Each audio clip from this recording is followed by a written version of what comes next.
لیژنەی هەڵوێستی مامۆسایان و فەرمانبەرانی خوێندنی کوردیە لە پای ئەوە دروست بووە کۆمەڵی ئێمە کێشە و معاناتمان هەبووە لەو کێشە و معاناتانە ئێمە وەکو فەرمانبەر و وەکو مامۆسا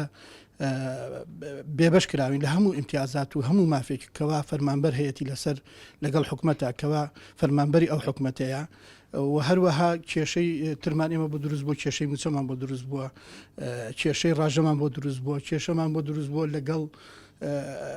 ینی بۆ نمونە ئێمە خوێندنی